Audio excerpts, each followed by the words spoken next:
अस्सलाम वालेकुम पाकिस्तानियों। आजकल डकैती चोरी की वारदातों में जहाँ पे कमी दिखाई दे रही है सीसीडी के आने के बाद और एक्टिव होने के बाद, वहीं पे जो स्कैमर्स हैं, नौसरबाज हैं, फराडी हैं, वो बहुत ज़्यादा सरगर्म हो चुके हैं।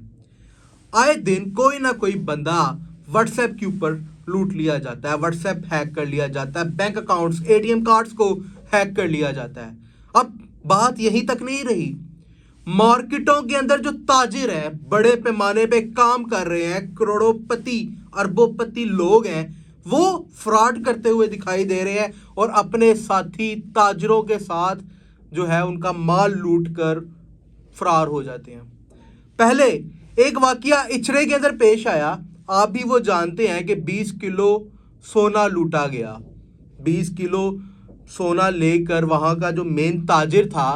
वो बाकी ताजरों का सोना लेकर फरार हो जाता है, इमानत में खयानत कर देता है। अब एक और बड़ा वाकया पेश आया है,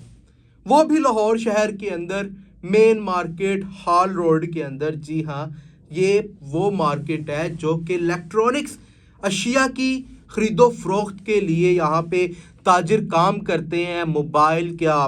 लैपटॉप क्या, ईच एंड एवरीथिंग वहाँ पे फ़रोख्त होता है और करोड़ों अरबों रुपए का काम करने वाले ताजिर वहाँ पे काम कर रहे होते हैं। और वहाँ पे सोलर पैनल के जो ताजिर होते हैं, मेन इम्पोर्टर जो होते हैं, वो तकरीबन 16 करोड़ रुपए का फ्रॉड करके वहाँ से फरार हो जाते हैं। अब इन्होंने फ्रॉड किया कैसे? ये जो इछरा के अंदर वारदात हुई थी, 20 किलो सोने वाली 90 करोड़ का बनता था, और ये जो इछरा के अंदर अब हुई है, इन दोनों के अंदर बात एक ही है, तरीकाकार एक ही है। पहले एतमाद को बहाल किया जाता है, फिर उसके बाद लूट लिया जाता है। बात करने का मकसद आज ये नहीं है, मैं ये ज़रूर बताने जा रहा हूँ कि ये वाकया किसने किया, कैसे किया, कौन कौन सा ताजिर लूटा गया, कितने मुकदमा दर्ज हुए और ये वारदातियों का तरीकाकार क्या था, मैं ज़रूर बताऊँगा। लेकिन आज का ये व्लॉग करने का मकसद ये है कि अगर आप किसी के साथ कुछ ख़रीदो फरोख्त कर रहे हैं, कुछ लेन देन रख रहे हैं, तो ज़रूर उसके ऊपर नज़र भी रखें, क्योंकि फ्रॉडियों का आजकल सबसे बड़ा तरीक़ेकार यही है कि पहले अगले बंदे का इत्तमाद बहाल करते हैं और इत्तमाद बहाल करने के बाद लूट लेते हैं। इत्तमाद बहाल भी ऐसे ही करते हैं कि पहले आपसे किसी भी चीज़ के पैसे लेंगे और अपनी डील के मुताबिक आपको वापस देंगे। वो लाखों रुपए की रकम भी हो सकती है, करोड़ों रुपए की भी हो सकती है, हज़ारों रुपए की भी हो सकती है। सिर्फ पहले इत्तमाद जब बहाल हो जाएगा, उसके बाद ऐसा चूना लगाएंगे कि बंदे की साथ पुश्तें याद करती हैं कि वो कैसे बेवकूफ़ बना दिया गया। तो हॉल रोड के अंदर, जो कि लाहौर के थाना किला गुजर सिंह की हदूद है, वहाँ पे अब तक 4 मुकदमात इस केस के हवाले से दर्ज हो चुके हैं। और जितनी भी केस स्टडी है इस केस की, वो मैं आपको बताने के लिए जा रहा हूँ कि ये तकरीबन 4 मुल्ज़िमान जो है वो इस तमाम तर वाक़ये के अंदर मुलविस हैं, जिसमें से 3 को नामज़द किया गया है। वो 3 मुल्ज़िमान कौन से हैं ये भी सुन लें। पहले का नाम सदाम, दूसरे का नाम सगीर और तीसरे का नाम अफजल बताया जा रहा है।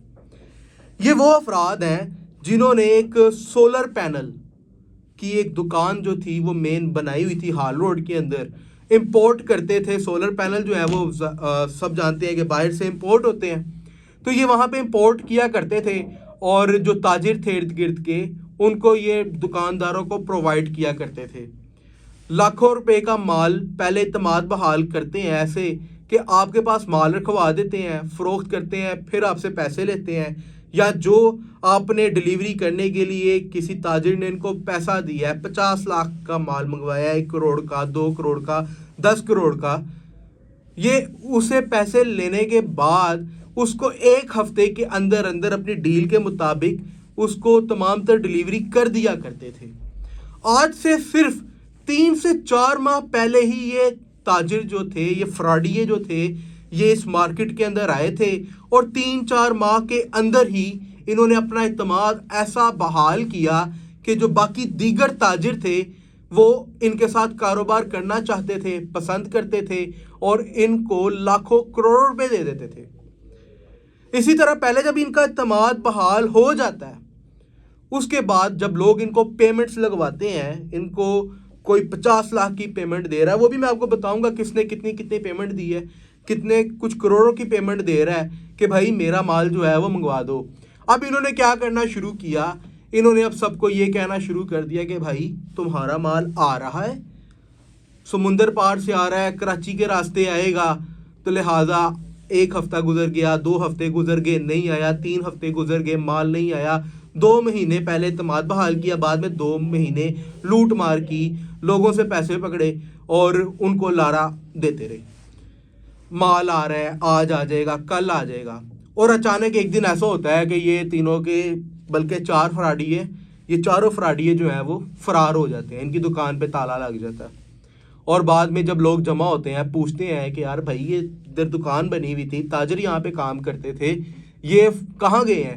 تو پتہ چلتا ہے جی کئی دنوں سے انہوں نے اپنی دکان ہی نہیں کھولی، ان کو کال کی جائے کال بھی نہیں اٹھاتے، تو یہ بھی پھر پتہ چلتا ہے کہ نہ صرف یہ ایک بندے سے لوٹ مار کر کے گئے ہیں بلکہ کئی لوگوں کا لاکھوں کروڑوں روپیہ ان کی جو پوری زندگی کی جمع پونجی تھی وہ بھی ساتھ لے کے نکل گئے ہیں۔ اب 4 مقدمات جو ہیں مختلف تاجروں نے تھانہ قلعہ گجر سنگھ میں درج کروائے ہیں ان ملزمان کے حوالے سے، وہ بھی میں آپ کو بتانے جا رہا ہوں کہ کون سا تاجر کتنے روپے دے کر لوٹا گیا ہے، اس کی بھی تفصیلات سن لیں۔ کہ پہلے ہیں جی تاجر عمیر یوسف نے 1 کروڑ روپے ان کو دیے تھے مال منگوانے کے لیے، عقیل عامر نے 15 لاکھ، حسن بلال نے 40 لاکھ کے قریب رقم دی تھی، اسی طرح ابو ذر نے 8 لاکھ روپے دیے تھے۔ اب تاجر محمد وسیم نے 65 لاکھ، رانا آصف نے جو ہے وہ 55 لاکھ روپے کے قریب رقم دی، علی دانیال نے 5 لاکھ روپے دیے، تاجر اویس خالد نے 60 لاکھ روپے کے قریب رقم دی، اسی طرح محمد انس نے 18 لاکھ، محمد حسنین نے 5 لاکھ، تاجر علی امام نے 37 لاکھ روپے کی رقم ان کو دی تھی۔ اس میں دیکھیں چھوٹے تاجر بھی ہیں جو کہ 5-5 لاکھ 10-10 لاکھ کا مال منگواتے ہیں، اور بڑے تاجر بھی ہیں جنہوں نے کروڑوں روپے بھی ان کو دیے مال منگوانے کے لیے۔ کل ملا کر ابھی جتنی بھی FIRs جمع ہوئی ہیں تھانے میں اور مزید ہوتی جا رہی ہیں، اب تک کی جو معلومات ہے کہ تقریباً 16 کروڑ روپیہ منظر عام پر آ گیا جو کہ یہ فراڈیے لوٹ کر فرار ہو گئے ہیں۔ مزید اپلیکیشنز بھی ابھی پولیس کو موصول ہو رہی ہیں اور مزید بھی ہو سکتی ہیں، پھر ہی تعین لگایا جائے گا کہ بھائی ان فراڈیوں نے کتنی لوٹ مار کی ہے۔ 3 سے 4 مہینے کے اندر مارکیٹ کے اندر آتے ہیں اور سارے کے سارے تاجروں کو الو بنا کر وہاں سے فرار ہو جاتے ہیں۔ طریقہ واردات میں نے آپ کو بتا دی ہے۔ اب ان ملزمان کے خلاف جو مقدمات درج کی ہے، تمام تر مقدمات میں ایک ہی دفعہ شامل کی گئی ہے 406۔ 406 وہ مقدمہ وہ دفعہ ہوتی ہے امانت میں خیانت کرنے کی، کہ اگر کوئی ایک بندہ کسی کے پاس کوئی اپنی چیز رکھوا دیتا ہے اور کہتا ہے کہ میں کل کو واپس لے لوں گا یا اس کے بدلے تم مجھے کچھ الٹرنیٹ چیز دو گے، اور وہ بندہ مکر جاتا ہے، اس چیز کا ایویڈنس میرے پاس موجود ہے، تو میں پولیس کو وہ ایویڈنس دے کر وہ 406 کا مقدمہ اس پہ کرا سکتا ہوں۔ امانت میں خیانت کا یہ مقدمہ ہوتا ہے اور یہ ان کے اوپر درج کیا گیا۔ کروڑوں روپے کا فراڈ کیا، صرف 406 کا مقدمہ ایزیلی بیلیبل تب ہوتا ہے جب بندہ تمام تر جو ہے وہ اس کو پیسے ریکوری کروا دیتا ہے، تب یہ 406 کا مقدمہ بیلیبل ہوتا ہے۔ مین اس کا نان بیلیبل یہ مقدمہ ہوتا ہے، اور جب تک بندہ وہ اپنے پیسے نہیں کسی کو واپس دے دیتا ملزم جس سے لیے ہوتے ہیں، تب تک وہ بندہ نہیں چھوٹتا، لیکن وکیل سو کہانیاں ڈال کے کروا لیتے ہیں، تھوڑی سی بیل اس میں مشکل ہوتی ہے۔ جبکہ آپ کو یہ بھی بتاؤں کہ مختلف ٹیمیں جو ہیں وہ پولیس نے ان فراڈیوں کی گرفتاری کے حوالے سے تشکیل دی ہیں۔ پہلے دیکھیں کہ جو واقعہ پیش آیا ادھر اچھڑا مارکیٹ کے اندر، وہاں پہ جو تاجر تھا شیخ، وہ لے کے چلا گیا سب کا مال، وہ اب تک نہیں پکڑا گیا۔ اب دیکھنا یہ باقی ہے کہ کیا پولیس ان ملزمان کو گرفتار کرے گی، کب تک کرے گی، کیا اپڈیٹس آئیں گی۔ جو بھی اپڈیٹس آئیں گی میں اپنے ویورز کو ضرور بتاؤں گا۔ اپنے میزبان شاہ زیب بھٹی کو اجازت دیں۔ اللہ نگہبان۔